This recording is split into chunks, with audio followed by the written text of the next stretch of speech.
பெட்டி கடை, டீ கடை, பஸ்ஸு வசூல், ப்ரைவேட்டு ஆட்டோ கீட்டோ எல்லாம் வருஷத்துக்கு 50 ஒரு மாதத்துக்கு 4 கோடி ரூபா வசூலாகும்.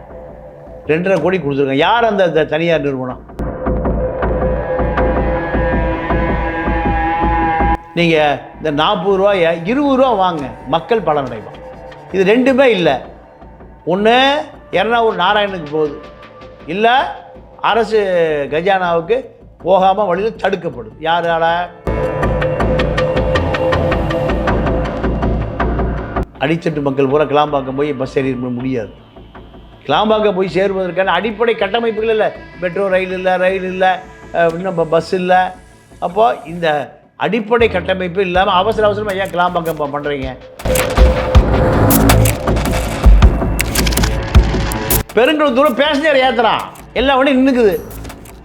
ஒரே நேரத்தில் ஆம்னி பஸ்ஸு, நீங்கள் ப்ரைவேட் பஸ் இல்லை, ஆம்னி பஸ் தான்.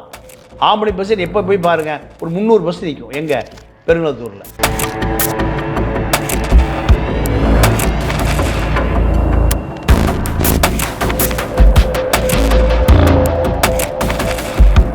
கிளாம்பாக்கம்ல புதிதாக ஒரு பேருந்து நிலையம் வந்து இப்போ ஓப்பன் பண்ணியிருக்காங்க. அது வந்து சென்னை நகரத்தை வந்து விரிவாக்குறதுக்கும் சென்னை நகரத்துக்குள்ள இருக்க நெருக்கடியை வந்து குறைக்கிறதுக்கும் அது வந்து அந்த திட்டம் வந்து ஒரு நல்ல திட்டமாக வந்து பார்க்க முடியுது. அப்படி இருக்கும்போது அதை வந்து நீங்கள் வந்து விமர்சிச்சிருக்கீங்க. என்ன காரணம்? அதனால ஏதாவது பிரச்சனை இருக்கா மக்களுக்கு? இல்லை, அந்த கிளாம்பாக்கம் அரசு டெண்டர் 2.5 கோடி ரூபாய்க்கு விட்டாங்க. ஆனால் வருஷத்துக்கு அது ஒரு 50 கோடி ரூபா வசூலாகுமா.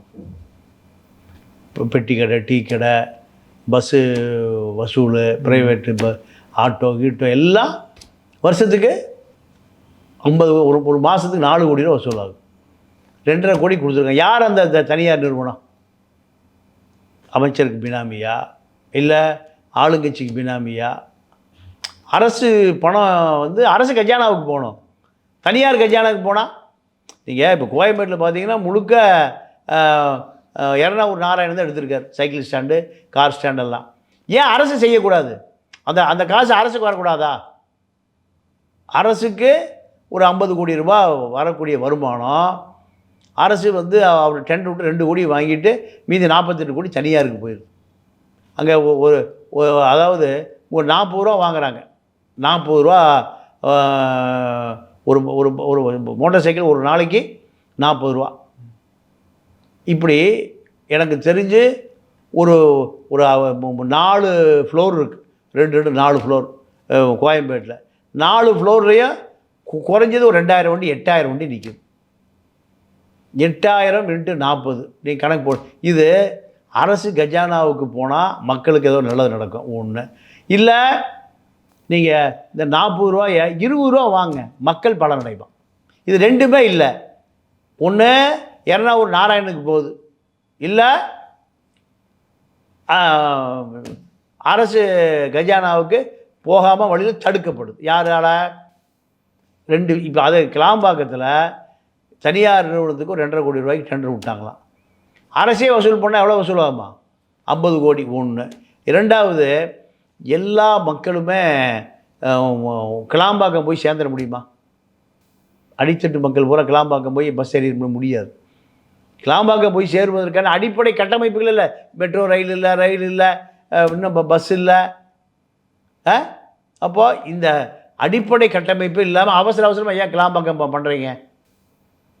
கோயம்பேடு பஸ் ஸ்டாண்டு 50 வருஷத்துக்கு முந்தைய 50 வருஷத்துக்கு அது அவுட்டரில் இருக்கணும் அப்படின்னு சொல்லித்தான் 2000 ஒரு 25 வருஷத்துக்கு முந்தி திட்டமிடப்பட்டு அங்கே இருக்குது.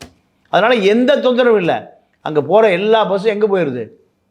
நேராக அவுட்டர் மதுரை வயல் பைபாஸ் பிடிச்சிருது. எங்கே ஊருக்குள்ளே வருது? இப்போ கோயம்பேடா ஊரா?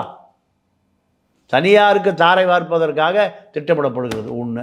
ரெண்டாவது, நீங்கள் கோயம்பேடு மார்க்கெட்டு பஸ் ஸ்டாண்டை சுற்றி IAS Asian games village IAS officer கூடியிருக்காங்க. அவங்களுக்கு அது டிஸ்டர்பாக இருக்குது. அவங்களுக்கு கோயம்பேட்டில் அந்த அழுகல் நாத்தம், பழம் அழுகுனா இப்போ இலை அழுகுனா எல்லாம் கொண்டு கொட்டுறான், அது ஸ்மெல் அடிக்குது. ரெண்டாவது, நெருப்பு வச்சு விட்டுறான் எல்லா அழுகுன பழைய பொருளை.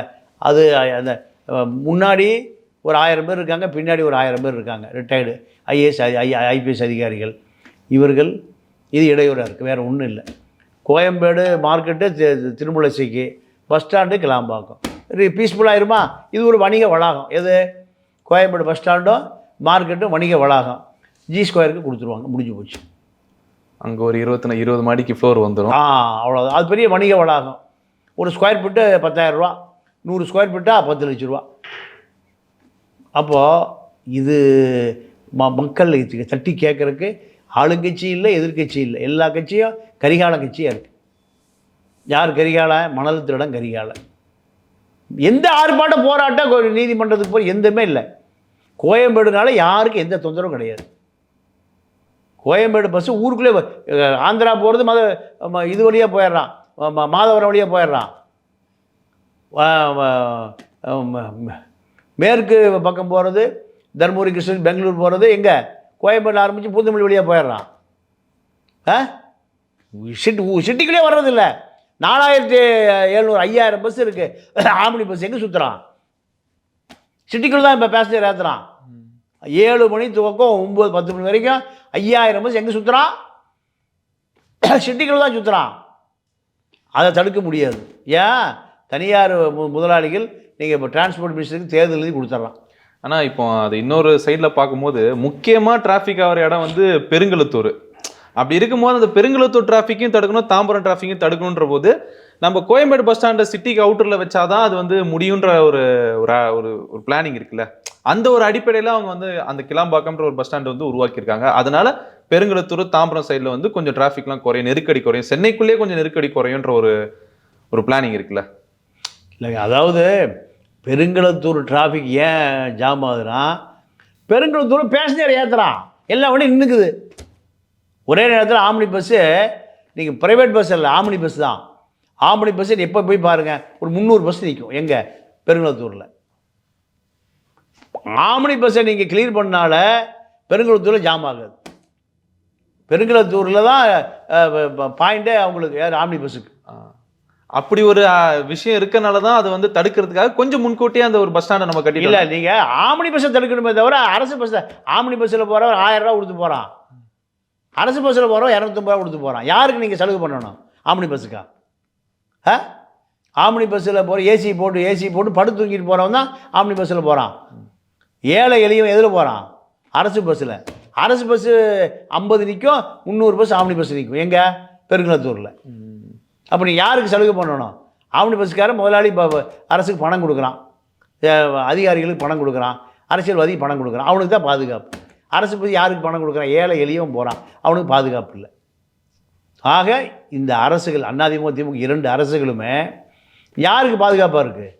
தனியார் நிறுவனம். இதுதான்